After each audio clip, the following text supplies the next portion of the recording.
So, standard 10, how is it going? Let's start at the very beginning of with the photographer. We are going to start with that story today, okay? So please open your textbooks and let's read about the poet. Stephen Leacock, please add the line over there. Stephen Leacock was born in Swanmore, Swanmore, Swanmore, Hampshire, England. When he was 6, his family migrated to Canada. Let's continue. Stephen Leacock, 1869-1944, was a Canadian teacher, political scientist, and writer. He is known for his light humor along with the mild criticisms of people's foibles. Foibles are flaws or shortcomings. With the Photographer by Stephen Leacock has been narrated in the first person by an unnamed 40-year-old man. The reader realizes from the beginning of the story that Leacock may be exploring the theme of insecurity, a humorous take on the protagonist's visit to a photographer. It is an experience that every individual can identify with and contrast with the photography of today. We live in an age of Photoshop and political correctness, where the remarks of a photographer and the attempts at body shaming would be absolutely unacceptable. Yet, the author can construct a hilarious situation that is inoffensive and totally relatable to the struggles of a studio experience. So let's read the story. I want my photograph taken, I said. The photographer looked at me without enthusiasm. He was a drooping man in a grey suit, with the dim eye of a natural scientist. But there is no need to describe him. Everybody knows what a photographer is like. Sit there, he said, and wait. I waited an hour. I read the Ladies' Companion for 1912, the Girls' Magazine for 1902, and the Infants' Journal for 1888. I began to see that I had done an unwarrantable thing. Unwarrantable is unacceptable. I began to see that I had done an unwarrantable thing in breaking in on the privacy of this man's scientific pursuits with a face like mine. After an hour, the photographer opened the inner door. Come in, he said severely. I went into the studio. Sit down, said the photographer. I sat down, and a beam of sunlight filtered through a sheet of factory cotton hung against a frosted skylight. The photographer rolled a machine into the middle of the room and crawled into it from behind. He was only in it a second, just time enough for one look at me, and then he was out again, tearing at the cotton sheet and the window panes with a hooked stick, apparently frantic for light and air. Then he crawled back into the machine again and drew a little black cloth over himself. This time he was very quiet in there. I knew that he was praying, and I kept still. When the photographer came out at last, he looked very grave and shook his head. The face is quite wrong. I know, I answered quietly. I have always known it. He sighed. I think, he said, the face would be better 3/4 full. I'm sure it would, I said enthusiastically, for I was glad to find that the man had such a human side to him. So would yours, in fact, I continued. How many faces one sees that are apparently hard, narrow, limited. But the minute you get them 3/4 full, they get wide. Almost boundless in. But the photographer had ceased to listen. Stopped to listen. He came over and took my head in his hands and twisted it sideways. I thought he meant to kiss me, and I closed my eyes. But I was wrong. He twisted my face as far as it could go and then stood looking at it. He sighed again. I don't like the head, he said. Then he went back to the machine and took another look. Open the mouth a little, he said. I started to do so. Close it, he added quickly. Then he looked again. The ears are bad, he said. Droop them a little more. Thank you. Now roll them under the lids. Put the hands on the knees, please, and turn the face just a little upward. Yes, that's better. Now just expand the lungs. So, and hump the neck, that's it. And just contract the waist. Ha! And twist the hip up toward the elbow. Now, I still don't quite like the face.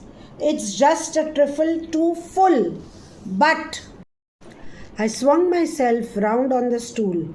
Stop, I said with emotion, but I think with dignity. This face is my face. It is not yours. I know it's out of drawing. I know it wasn't made for me, but it's my face, the only one I have. I was conscious of a break in my voice, but I went on. Such as it is, I have learned to love it. And this is my mouth, not yours. These ears are mine. And if your machine is too narrow, here I started to rise from my seat. Snick! The photographer had pulled a string. The photograph taken. I could see the machine still staggering from the shock. Staggering means shaking. I think the photographer pursing his lips in a pleased smile, that I caught the features just in a moment of animation. Animation means excitement. So now the photographer is very happy. He has clicked. So I said bitingly, features, eh? You don't think I could animate them, I suppose, but let me see the picture. Oh, there's nothing to see yet.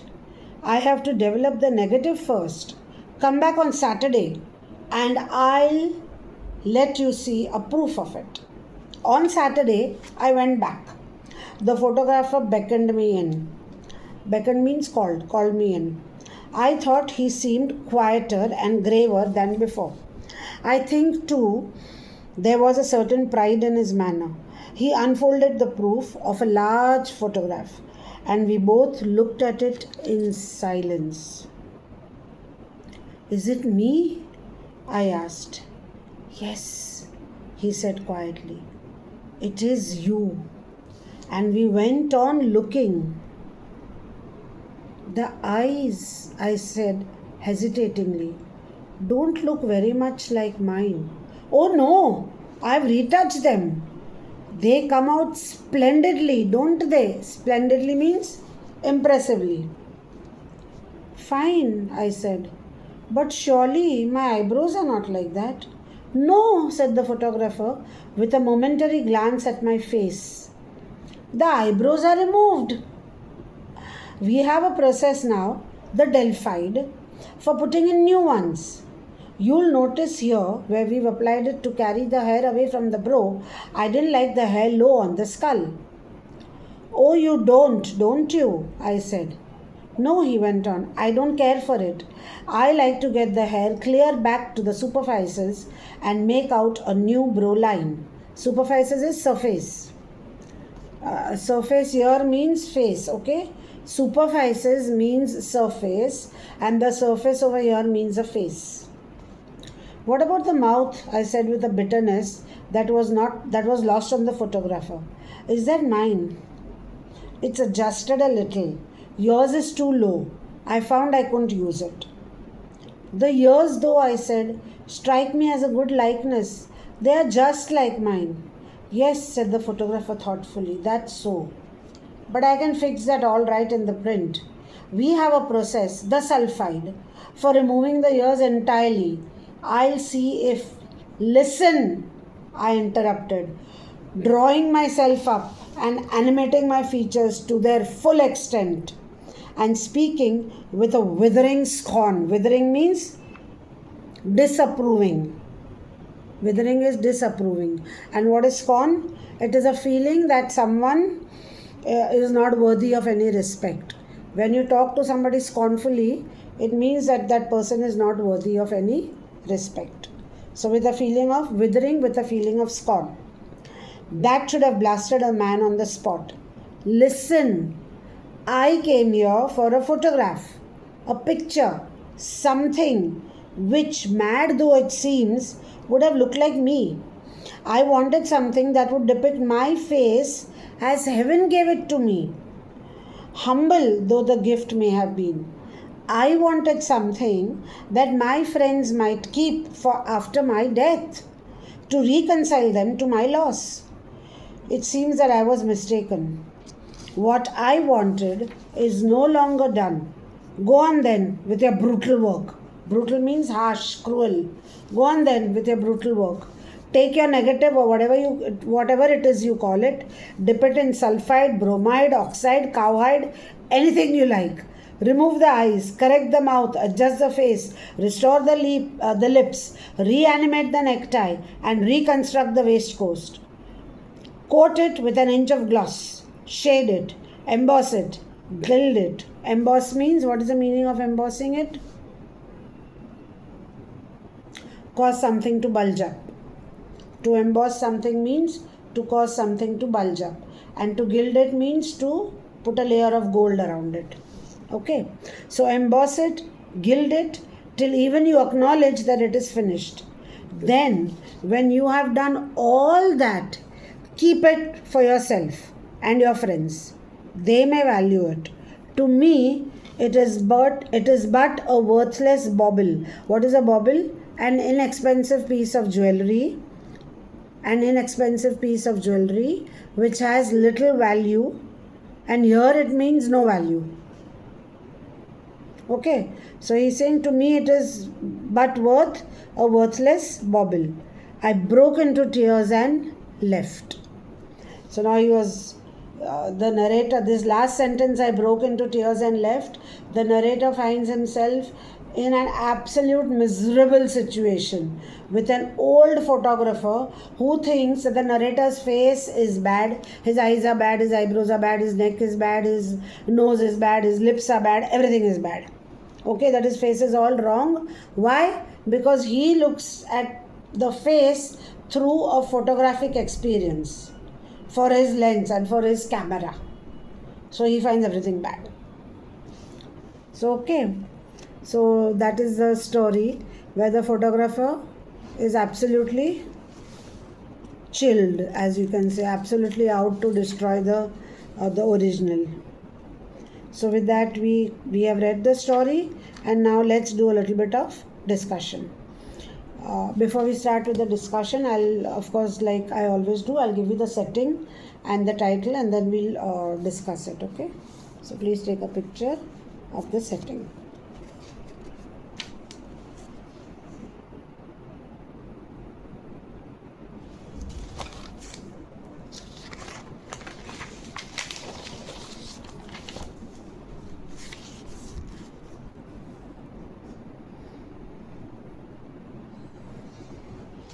Okay, so now let's read.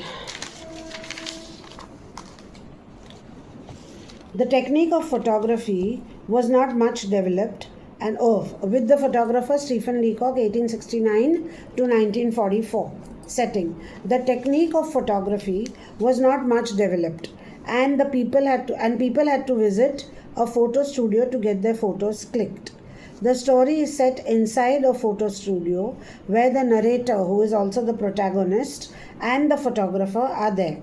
While he was waiting to enter the studio, the description of the setting is such that the reader can feel the narrator in the waiting room. If you see that, where he has given us that he was reading all the magazines, turn to that page, I'll tell you. I waited an hour. I read the Ladies' Companion for 1912, the Girls' Magazine, all that he has written. So when we read all this, we can literally feel as if we are in the waiting room with the protagonist who has come to get his photograph clicked. Okay, so that is a part of the setting. Okay, we can almost feel while he was waiting to enter the studio, the description of the setting is such that the reader can feel the narrator in the waiting room reading the magazines which were lying over there. On entering the studio, we get a detailed description that the room was lit by a beam of sunlight filtering through a cotton cloth against a frosted skylight. Okay, see, it's given to us over here. I sat down in a beam. Did you find it, children? I sat down in a beam of sunlight filtered through a sheet of factory cotton hung against a frosted skylight. Now, what do you mean by frosted skylight? Actually, frosted means something which is very blurred because of frost. So if on a particular surface, if frost gets formed, then the picture opposite that becomes very blurred. But here, so you can write that meaning down, that actually frosted means a dull surface, okay, which will not reflect anything very clearly. Now, what is the meaning of frosted skylight? Frosted skylight is a roof light which has been a roof light which has been made of glass in such a manner that the sunlight comes in but the glare doesn't come in. Okay, so you write down the meaning of a frosted skylight full. Frosted itself means blurred. Okay, something which is not very clear because of the frost on it. And what do we mean by frosted skylight? Please take down. A roof light made of glass that lets light in. A roof light made of glass that lets light in but blocks the glare. Okay, so that is a setting of the studio. We are discussing the setting. The first thing that we have seen is the setting of the waiting room, because the entire story is basically set in the photographer's studio. Okay, so we got these two descriptions. On entering the studio, we get a detailed description that the room was lit by a beam of sunlight filtering through the cotton cloth against a frosted skylight. The camera is, then we get a description of the camera, that the camera is a big machine into which he enters by crawling. So we get this also, that he enters by crawling into the camera, and he crawled in and out several times and instructed the narrator to do things manually so that he could click a perfect photo. So we get this setting. We get the setting of a camera, which was a big, huge machine. He crawled back into the machine and then to click the photo. Okay. The present day photographers do this digitally by applying filters. So nowadays we have those filters. You all are clever and you all would know that we have filters and we do it digitally. But in that time we used to, the photographers would do it manually, physically. Thus, the setting of the story is befitting a photo studio of the era in which the story was written, and the language used complements the setting. The language is simple. Okay. Now we come to the title. The entire story, so the title, we have to justify the title, isn't it? What is the title? With the photographer. So the entire story is set in the photographer's studio and revolves around the action of getting a photograph clicked. Please add an H over there, I've forgotten. Of getting a photograph clicked and receiving a copy. Annoyance, disappointment, and many emotions are portrayed during this time period, and hence this title is justified. So from the time that he enters to get his photograph clicked till the time that he gets a photograph and he refuses to take the photograph or is very angry, so we have all these emotions. We have annoyance, we have enthusiasm in the beginning when he talks enthusiastically, then we have annoyance, then we have anger, and we have disappointment. We have all these emotions, and therefore the title is absolutely justified. Okay. Now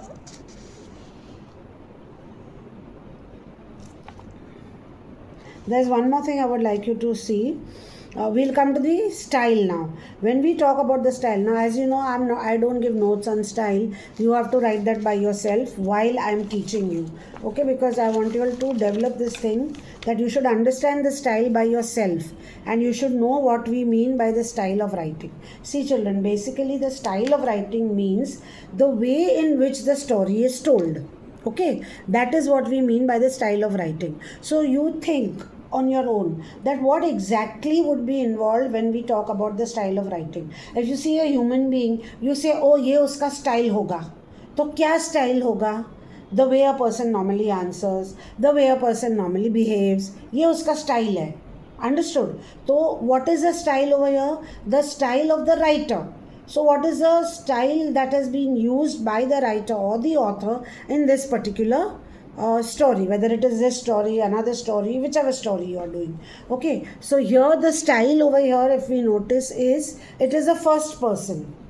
Why is it the first person? Because he has begun with the sentence, I want my photograph taken. So I is first person, isn't it?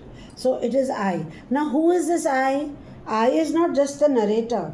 I is also the protagonist, because it is a protagonist who goes to the studio, to the photographer, and he says that I want my photograph taken. So first narration, first person. Okay. So that is the first type that we see in the style of narration. So the narration style is first person.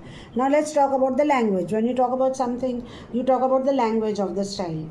When you talk about writing, you talk about language.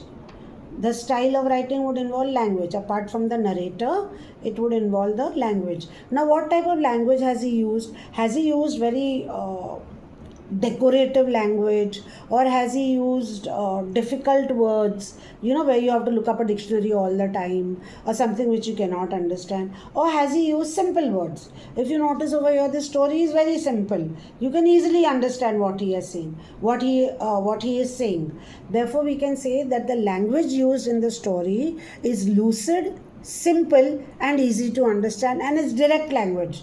There is no hiding anything, nothing. It is direct. Okay. And he has adopted a style where he has used the words that you would use in photography. Like for example, he uses his words like a rolled machine. Yeah. Then he crawled back into the machine.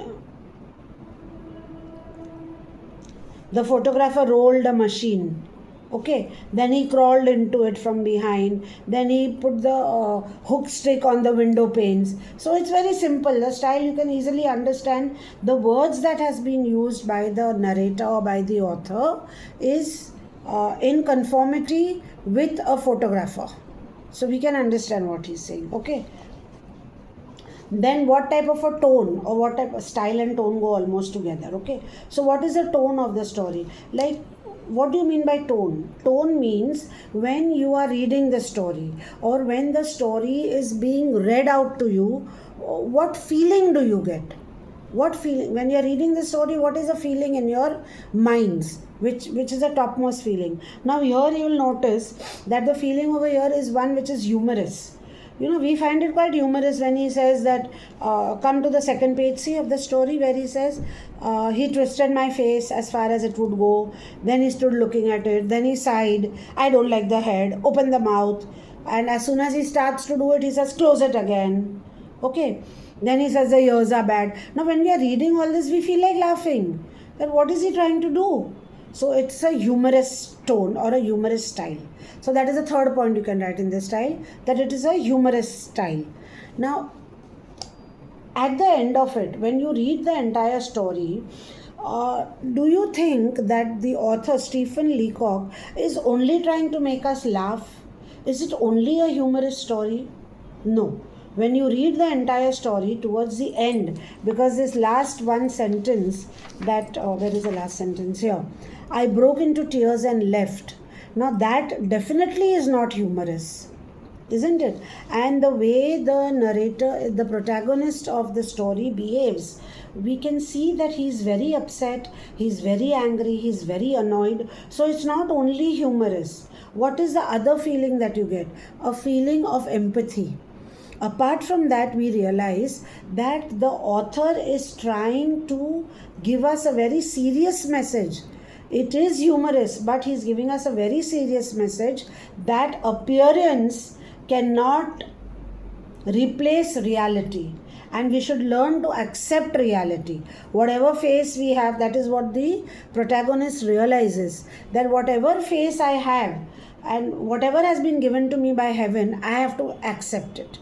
Isn't it? Because towards the end of the story, he says that whatever my face is, I am very happy with my face, and I wanted something which looks like my face, so that my friends and all remember me after my death.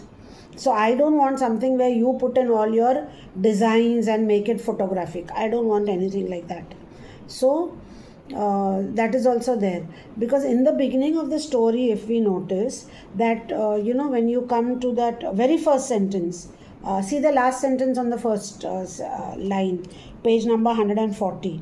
When the photographer came out at last, he looked very grave and shook his head. And see what he says. The face is quite wrong. I know, I answered quietly. I have always known it. Now, what does this show?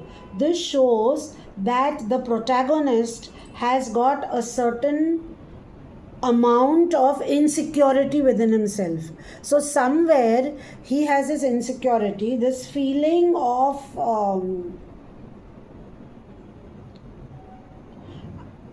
insecurity, in that sense he has got a slight inferiority complex where he feels that my face is not very good. So he's saying, yeah, I know my face is not very good, and it is on that insecurity that the protagonist accepts that my face is not very good. On that piece of insecurity, the photographer plays on that, as if he makes maximum advantage of that one little insecurity which he had. So the message is that you should never feel insecure. Similarly, children, even for all of you all, I want to tell you this, that never feel insecure about anything. If you feel that this particular thing is difficult for me, this particular thing I'm not able to understand, or I'm not able to get marks, it's okay. You try again. There is always another chance. You should never give up, and always accept what you have. What has been given to you is best for you, and it will become the best only when you make maximum use of it, rather than feeling inferior that somebody else has got something better and I don't have that something. Never feel that. Whatever I have is the best, and if you make maximum use of it, you will definitely progress, rather than being pulled down. You will always progress higher. So please remember that even when you are studying, if you get low marks in your first exam, your first test, your first unit test, or whatever it's called in your school, so if you get low marks in that, it's okay. Go through all the notes again, read everything again, go through all the modules, your tuition teachers, these various YouTubes where they explain to you all the time. Go through everything again and work again. And like I always tell you, keep writing. The more you write, the better your writing skills will develop, and the better you will become, and you will get marks. Getting marks is not difficult. It's easy as long as you get the knack of it. And as far as I know, because even I am a student of the CISCE board, I have also appeared for ICSE. So I know at that time, and at that time we never had this thing. We had Julius Caesar as one big text for 9th and 10th. We learnt it in 9th and 10th, but we gave our exams in the 10th ICSE, and we did the entire Julius Caesar. In fact, you all are lucky where Julius Caesar has been broken up for you, that what is asked in standard 9 will not be repeated in standard 10. So you are lucky from that point of view. We were not, we learned the entire text. So it's you do it again and again, you will get it. And let me tell you one thing, CISCE board is very student friendly.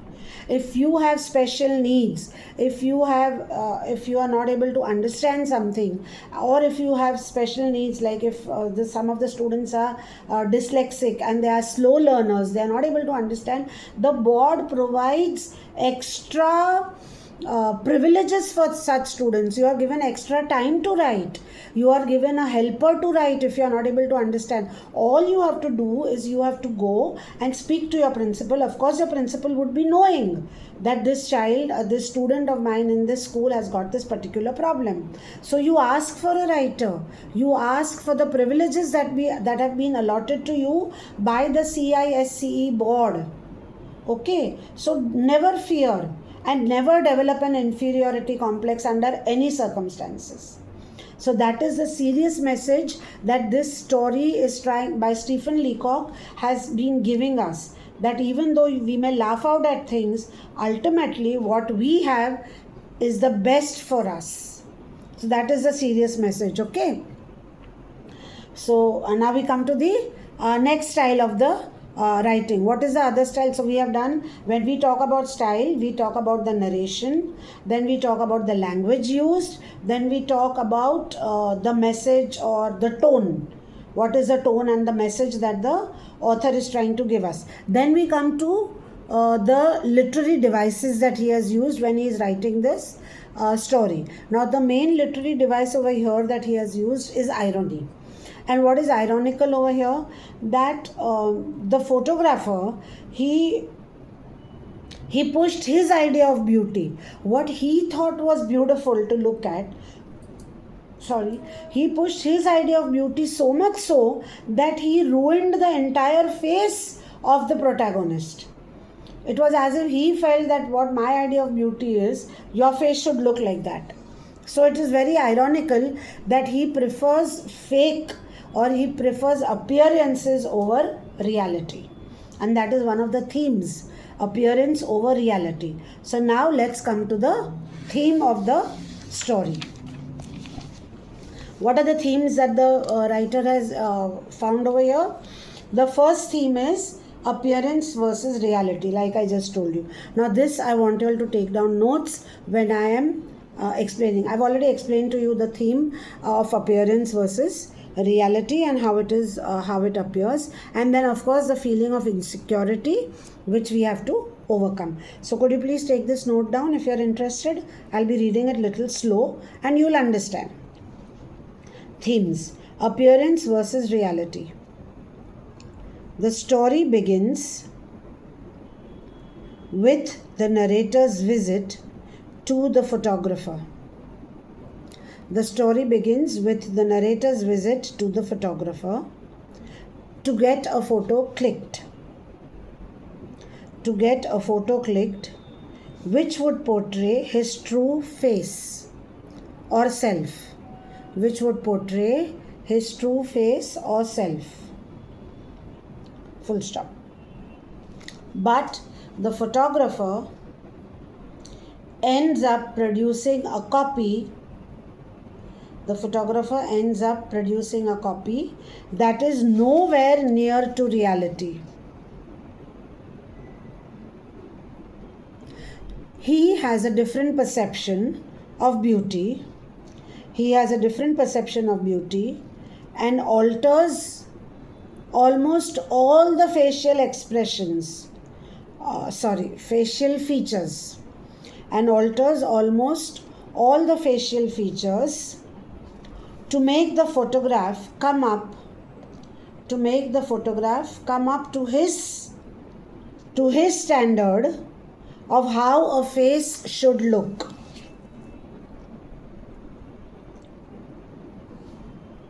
The narrator is happy with what heaven has given him. The narrator is happy with what heaven has given him and does not want to alter reality. The narrator is happy with what heaven has given him and does not want to alter reality. What appears as a fault to the photographer? What appears as a fault to the photographer is a reality for the protagonist. Okay, so this is the first theme of appearance versus reality, and then to continue that only under the same theme, we also have the themes of you can write down as a second theme, themes of insecurity, and that's it, insecurity, the theme of insecurity. Write down. The narrator realizes that he was insecure about his appearance. The narrator realizes that he was insecure about his appearance.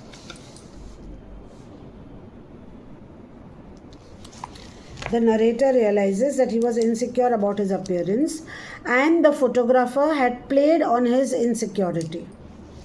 The narrator realizes that he was insecure about his appearance and the photographer had played upon his insecurity. He, however, stands up for himself. Thus the themes of insecurity, confidence, anger, and acceptance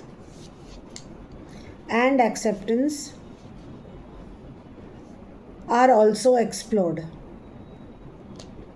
The message being that we must accept reality. The message being that we must accept reality rather than to seek fake appearance rather than to seek fake appearance and acceptance. Okay, so I hope this much is clear to you all. Should I read it again? I'll read it quickly. If you have missed out something, please write it down. The story begins with the narrator's visit to the photographer to get a photo clicked which would portray his true self or face. But the photographer ends up producing a copy that is nowhere near to the reality. He has a different perception of beauty and alters almost all the facial features to make the photograph come up to his standards of how a face should look. The narrator is happy with what heaven has given him and does not want to alter reality. What appears as a fault to the photographer is a reality for the narrator. Then the second theme. The narrator realizes that he was insecure about his appearance and the photographer has played on his insecurity. He, however, stands up for himself and thus the themes of insecurity, confidence, anger, acceptance are also explored. The message being that we must accept reality rather than seek fake appearance and acceptance. So with that we come to an end of this story and a discussion of this story, and it's a very easy story to understand. So I hope I wish you all the best, and apart from all this, please do practice your workbooks and practice writing. And from the module, I would like you to make your own notes on style. I've explained to you what a style is, and that format of a style you can use for any story. If you have forgotten what you have learned, but you will surely remember the story.